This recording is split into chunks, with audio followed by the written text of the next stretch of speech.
Olá a todos, dando continuidade aos conteúdos da geografia, hoje nós iremos discutir um assunto extremamente caro a essa ciência, que é o estudo da população. A população, sabemos que corresponde ao agente construtor do espaço geográfico, construtor, modificador do espaço geográfico, é o objeto de estudo da geografia.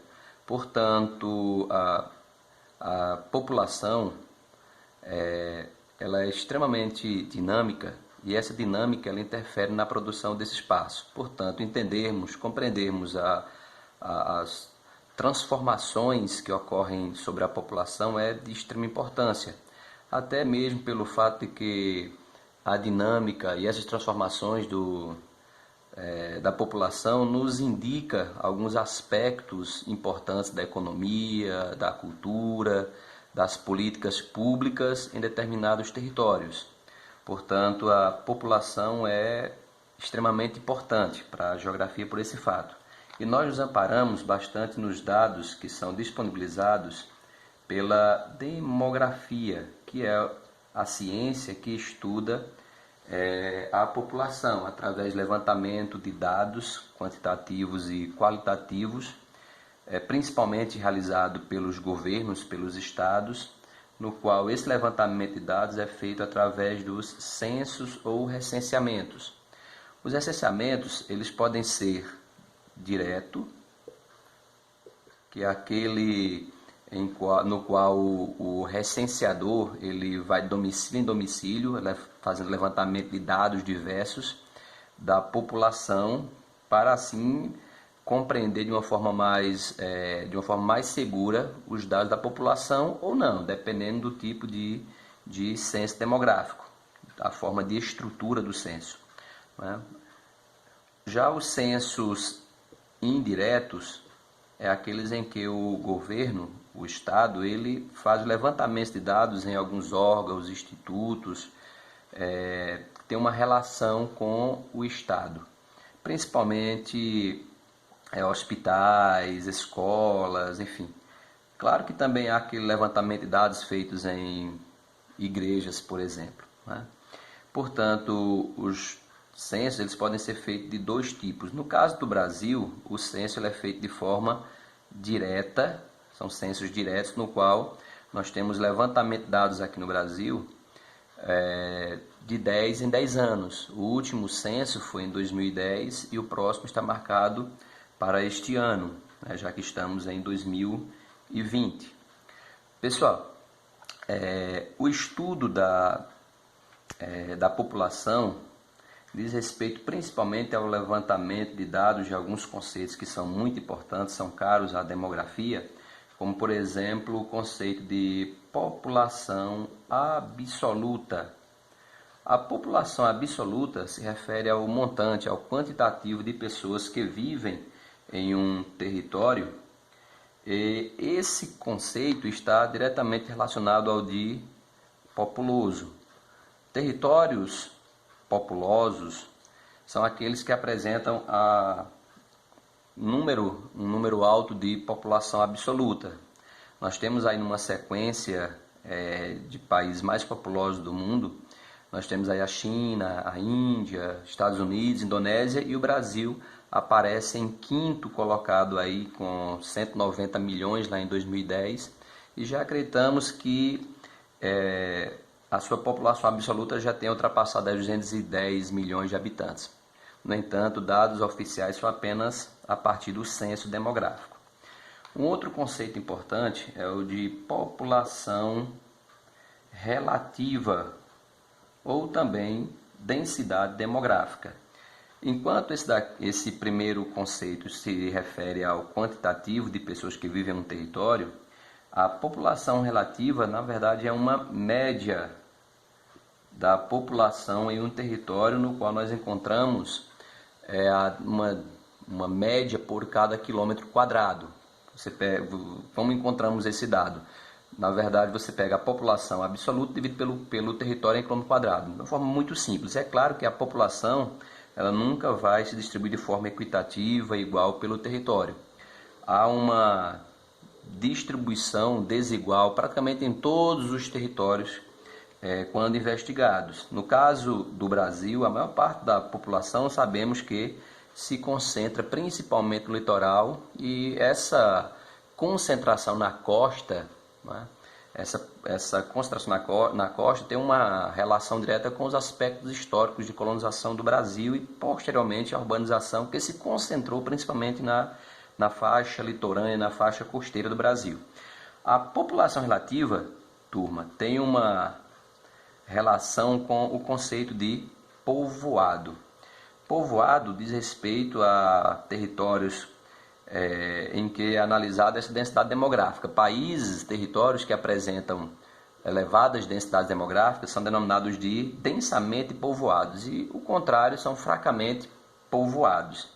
No caso do Brasil, nós temos a seguinte situação: o nosso país ele é populoso, mas ele é pouco povoado.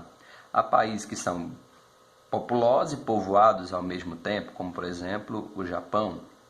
Enfim, nós temos que analisar o quantitativo e o tamanho do território principalmente, ok? Um outro conceito importante é o de superpovoado. Esse conceito ele já não tem relação com o quantitativo e também não tem uma relação com a distribuição da população pelo território, mas sim a relação entre os recursos e a população. Os recursos, quando são insuficientes na distribuição entre a população, onde ela vivencia situações de miséria, de pobreza, de falta, nós temos aí territórios que são considerados superpovoados. Nós temos aí principalmente uma concentração de países superpovoados na África subsaariana principalmente. Ok?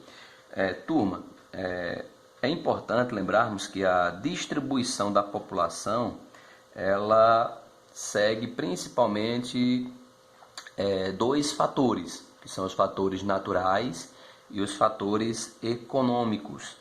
Claro que durante a maior parte da história da humanidade a população se distribuía seguindo fatores naturais, principalmente, né?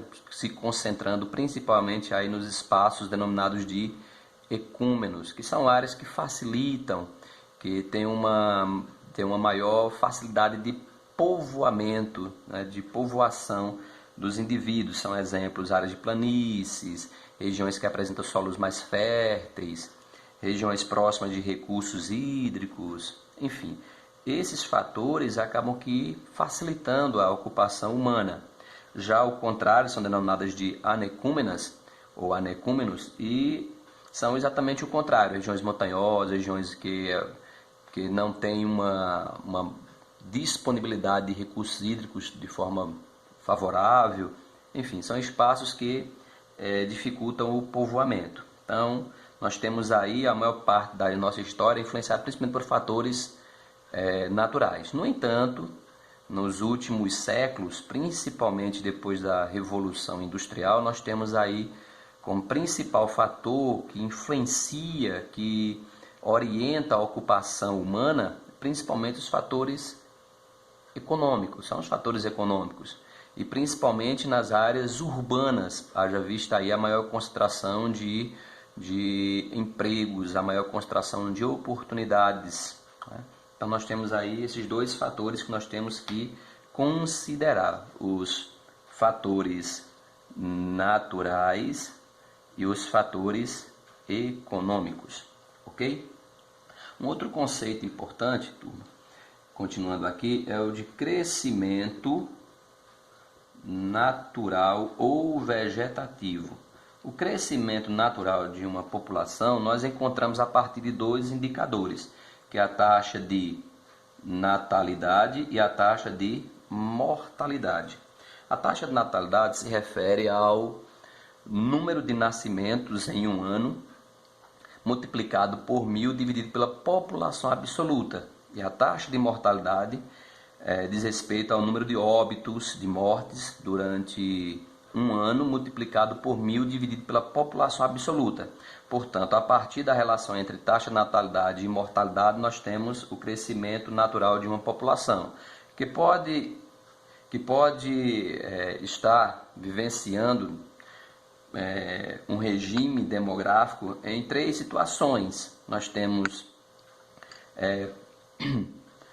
crescimentos naturais que se encontram numa situação positiva, um crescimento natural positivo, que é aquele quando a taxa de natalidade é maior do que a taxa de mortalidade. Nós temos a situação de equilíbrio, que é quando a taxa de natalidade e mortalidade se encontram, não é, de forma equilibrada. E temos ainda uma outra situação, que é o de crescimento negativo, que é quando a taxa de mortalidade ela é superior à taxa de natalidade. Portanto, nós temos aí essas 3 situações, ok? Também nós temos aqui, turma, um conceito que tem uma relação direta com o crescimento natural, que é o de taxa de fecundidade.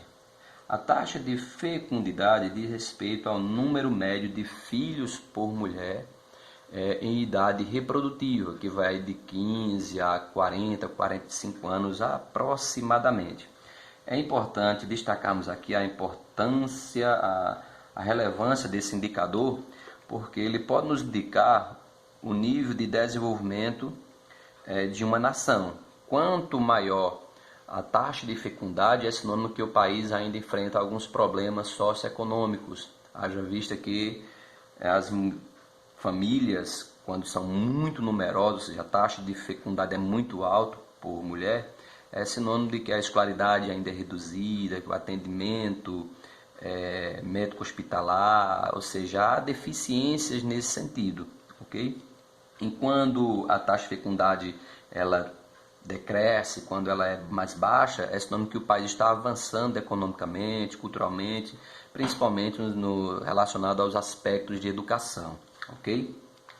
Um outro conceito importante é o de longevidade ou expectativa de vida.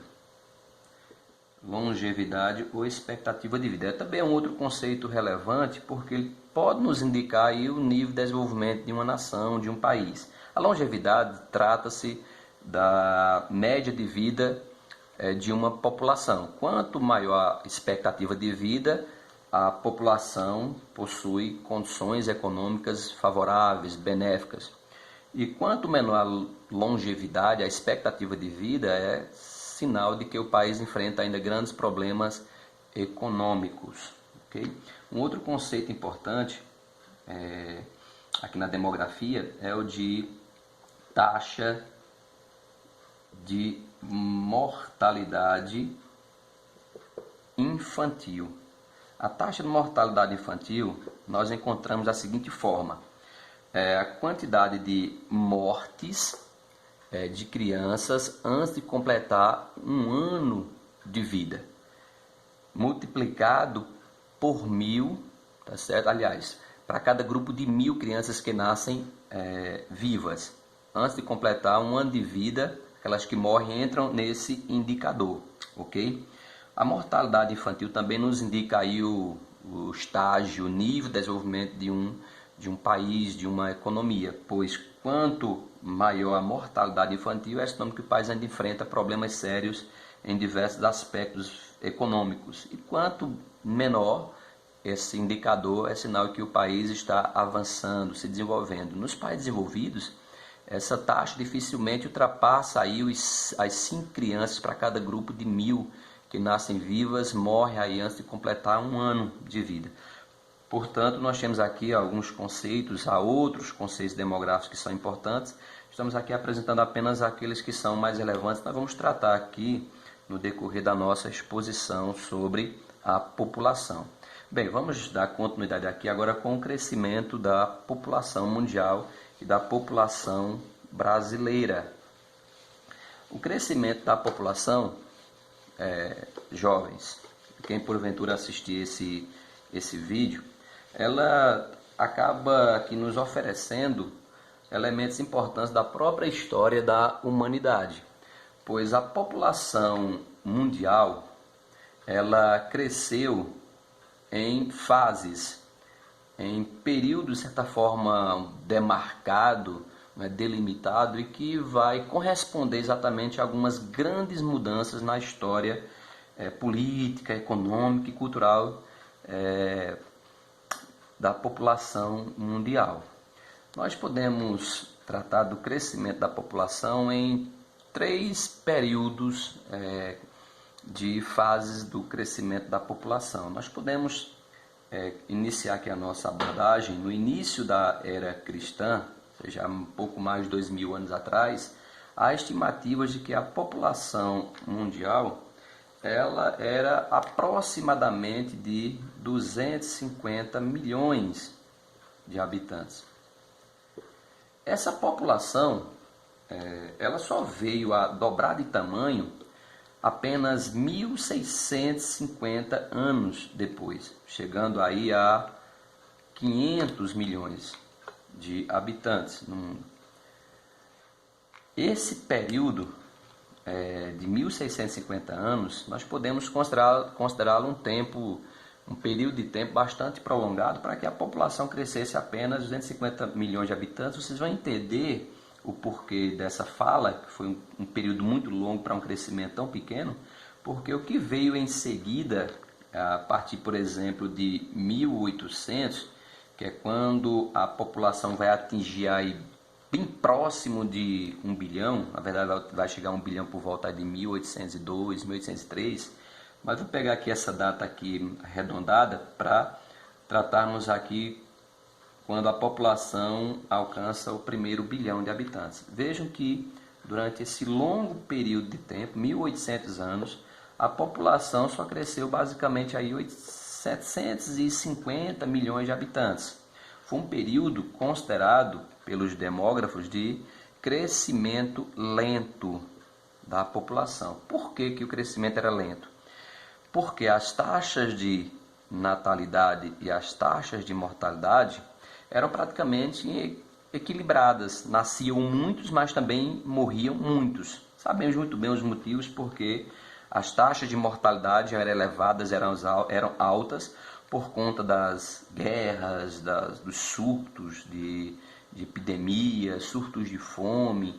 Portanto, eram períodos em que a taxa de mortalidade vai se apresentar bastante alta, assim como também a taxa de natalidade. Portanto, ocorrendo aqui o que os demógrafos chamam de equilíbrio primitivo da população. A partir de 1760, 1770, por aí, nesse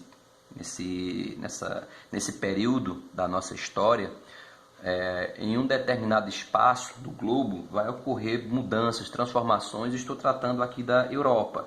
A partir daquele momento histórico, segunda metade do século XVIII, a população mundial já vai apresentar uma nova dinâmica de crescimento da população, impulsionada por esse grupo de países que vão sofrer a chamada Revolução Industrial, que vai se iniciar lá na Inglaterra, mas que nas décadas seguintes vai se expandir e também irá provocar mudanças, transformações no regime demográfico em países ali como, por exemplo, a França, os Países Baixos.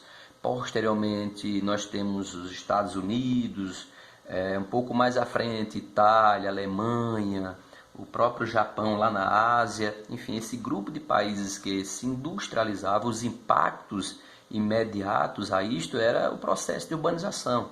E a urbanização provocou redução nas taxas de mortalidade. As taxas de natalidade se mantiveram relativamente altas durante um período e fez com que a população daquele grupo de países fizesse com que a população mundial agora vivenciasse uma nova etapa de crescimento. Vejam só, a partir de 1850, a população mundial já tinha atingido 1,2 bilhões de habitantes. Em 1900, já tinha chegado a 1,6 bilhões. Em 1950, é aqui onde nós temos um crescimento da população mundial, principalmente representado pelos países industrializados e que iam se industrializando, já citados aqui, chegou a 2,5 bilhões de habitantes. Vejam que em um período de 100 anos a população praticamente aumentou aí em mais de 1 bilhão de habitantes, né, de 1850 para 1950. E se nós pegarmos aqui de 1800 para 1950, um período de 150 anos, a população cresceu aí 1,5 bilhões de habitantes.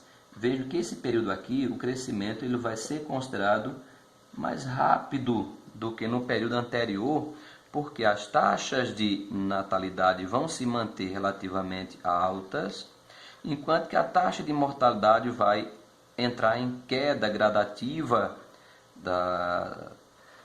na sua dinâmica por conta do processo de urbanização e tudo aquilo que o espaço urbano proporcionou, como, por exemplo, saneamento básico, como, por exemplo, atendimento sanitário, médico, hospitalar, mais adiante na história. Enfim, esses fatores provocaram uma redução na taxa de mortalidade total, geral, enquanto que também a população nesses países, por conta desses efeitos, acabaram vivendo cada vez mais. A expectativa de vida foi aumentando de forma gradativa nesses países. No entanto, a partir dessa data aqui, 1950, será a vez agora de um outro ritmo de crescimento da população mundial, só que agora representado por um outro grupo de países. Só para vocês terem ideia do que eu estou tratando, em 1990, a população mundial chegou a 5,5 bilhões de habitantes. Ou seja, um período aí de 40 anos, ou seja, um período bem curto de tempo, a população praticamente aqui mais do que dobrou, né? Um crescimento muito alto da população, podendo aí ser considerado um crescimento acelerado da população mundial, agora representado por um grupo específico de países. Países estes que passaram também a vivenciar de uma forma mais rápida, mais intensa, aquilo que os países industrializados, desenvolvidos agora, vivenciaram séculos antes. Países como o Brasil, o México, a África do Sul, um pouco à frente a Índia, a China. Esses países, a partir desse momento histórico, vão intensificar a indústria e alguns vão vencer o processo de industrialização. Isso vai fazer com que a população nesses países também saia daquele regime de equilíbrio primitivo e passe a vivenciar a queda da taxa de mortalidade, o que fez com que ocorresse essa explosão demográfica chamada baby boom, né, nesses países que agora estão em um processo de desenvolvimento, podendo ser chamado de países em desenvolvimento, de industrialização tardia, provocando também grandes impactos sobre a dinâmica da população.